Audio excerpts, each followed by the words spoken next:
Kwa muktasari tu ni kwamba jana tunakumbuka sote kwamba rais alikuwa ametamka, alikuwa anahutubia nchi nzima kuhusu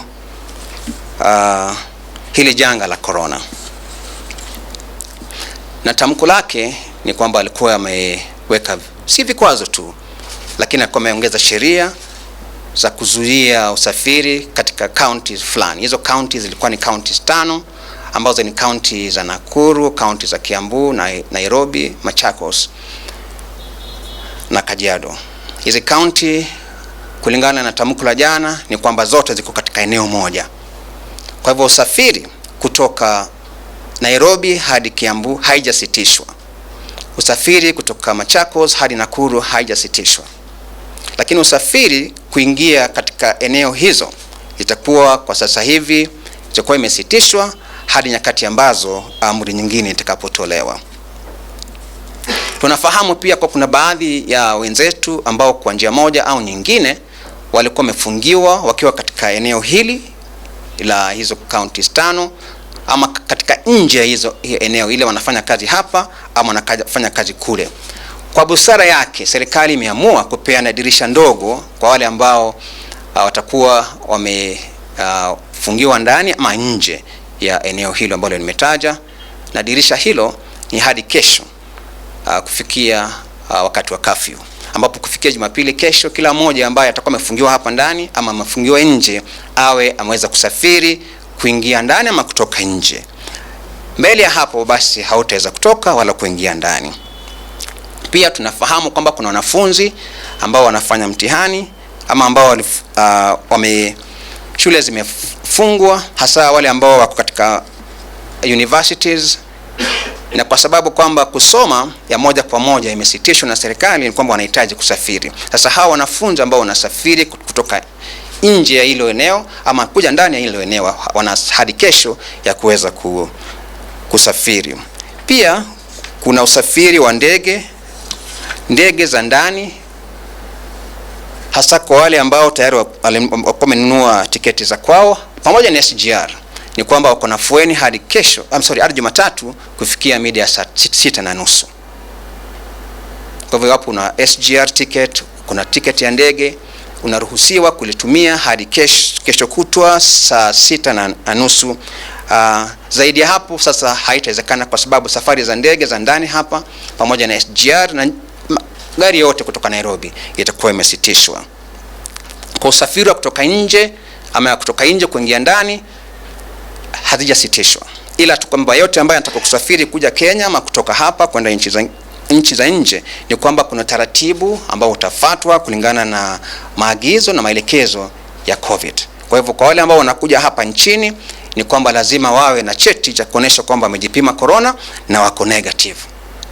Na cheti hicho iwe ni cheti ambacho kimepatikana masaa yasiyozidi 96 tangu wakati wa kipimo. Tunajua pia kwamba kuna baadhi ya wale watahitaji huduma maalum ya kiafya kutoka maeneo mengine wakija hapa ndani. Kuna wale watatoka labda sehemu za Nyeri wakija hapa kutafuta matibabu maalum kutoka maeneo za Kisii. Sasa hao tunasema kwamba wataangaliwa kulingana na tatizo la mmoja kwa mmoja, wala sio kila mmoja. Kwa hivyo tatizo lako ile liweze kushughulikiwa ni kwamba itabidi wewe uwe na barua kutoka kwa daktari wako, lakini pia upate barua kutoka kwa polisi ambao kituo cha polisi ambacho kiko karibu na wewe. Na wale ambao wako kwenye vizuizi vya kuzuia usafiri watakusikiliza na watakusaidia.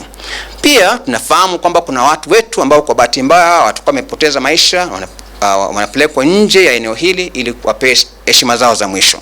Hao pia ni kwamba watahitajika kupiga ripoti kwa kituo cha polisi mahali ambapo mwili huo upo, na pia wawe na cheti cha kuzika, ile tunaita burial permit.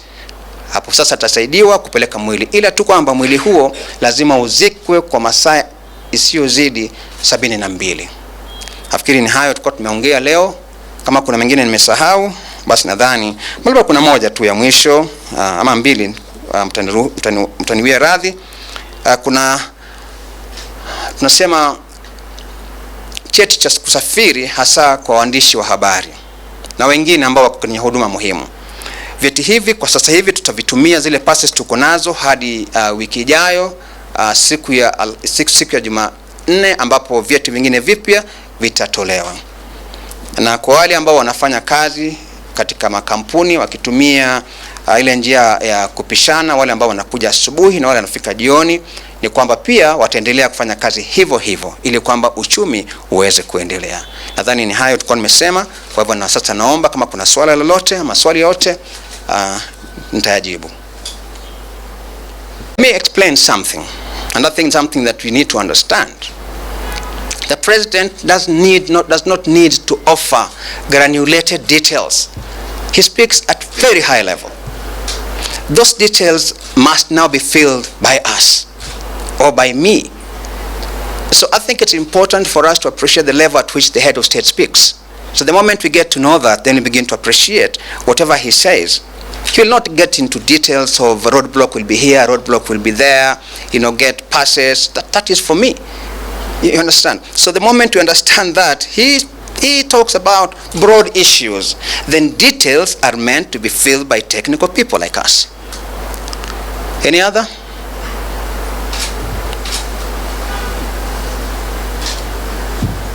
My name is Timothy Kipimoso from KBC.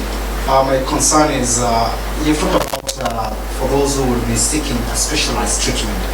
For instance, if somebody maybe has involved in an accident or maybe is in a very critical condition, you've talked about... But I also did mention that these roadblocks are manned by our people. And they are people that are our brothers and sisters. And they're also rational human beings, right? They can be able to reason. Yes, they are not robots on the road. They are human beings that will be able to know that this is an emergency that needs to be addressed this way, right?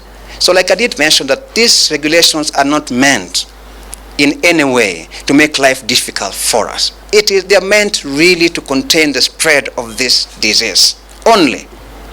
And we understand too that there will be inconveniences, there will be disruptions, right? But it is a price, a small price to pay, so that we can be well and be able to get back into our normal lifestyle, without which some of us will not be there to see tomorrow. And we need all of us to be there to see tomorrow. Tomorrow does not mean Sunday. It could mean 2022.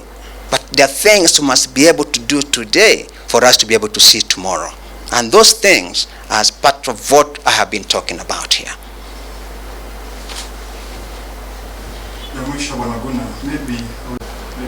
The head of state did not say until further notice. He did mention that he is aware that we have students who are taking their exams. He talked about that.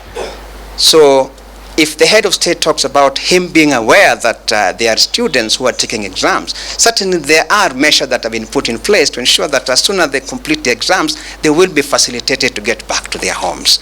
So yes, there are plans to be able to take care of that.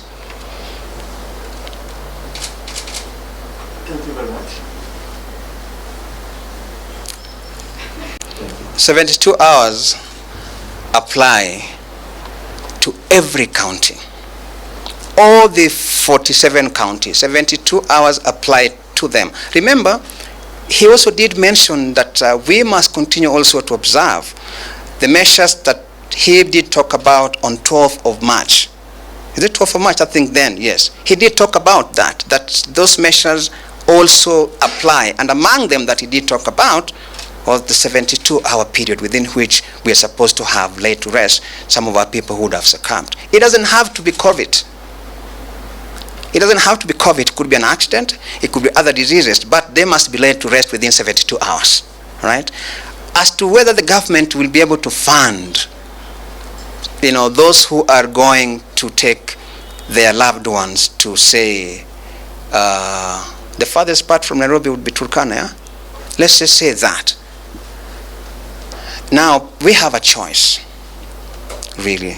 This is our loved one. We must be able to very quickly, if the cost of taking the body back there would be high, we must be able, as a people, this is one of our own, to be able to contribute, to help out. We have been known to be very, very, understanding society. We have been very supportive of brothers and sisters that, that kind of a situation, and we'll always stand by one another.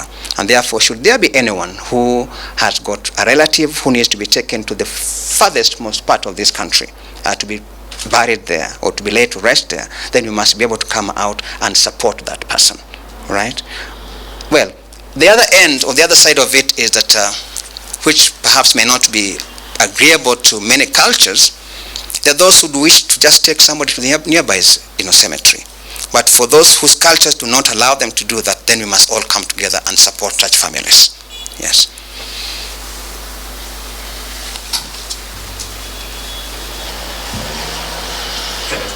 I'm Daniel Ogeta from the Daily Nation. You say the president is aware that they're asking. You don't have to be worried at all, because the Ministry of Education, together with the Ministry of Interior and Coordination of Government, have got an elaborate plan to ensure that all those students who are currently sitting for exams will be facilitated to get back home safely. So that is the message I wanted to pass to the parents, that they should not worry at all, because the government is aware about what they are currently going through, what they are doing right now, and as soon as they complete exams, they will be, facilitated to get back home. Between, of course, the Ministry of Education, the school itself, and the Ministry of Interior and Coordination of National Government.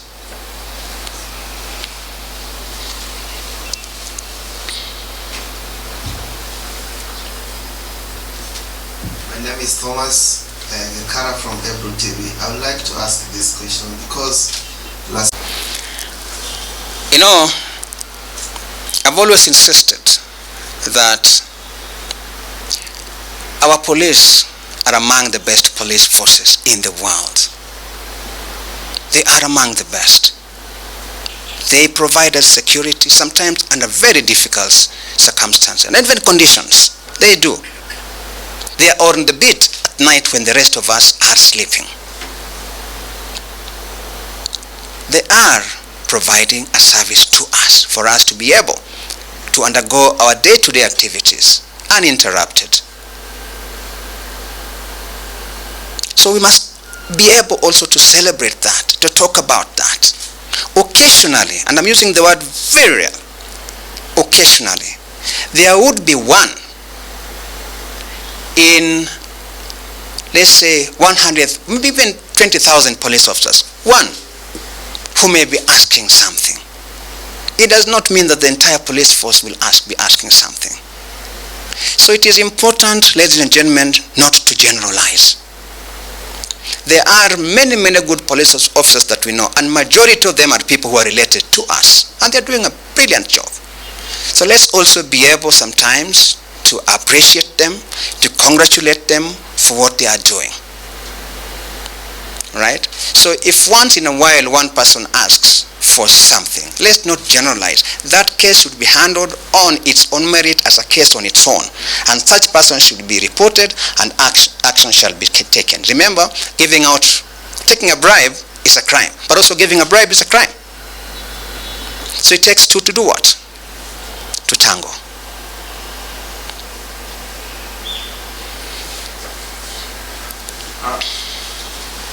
What people would like to know, are there specific instructions that the government has issued to the police officers? Are we going to see people being beaten up for break measures? And also when it comes to interpreting the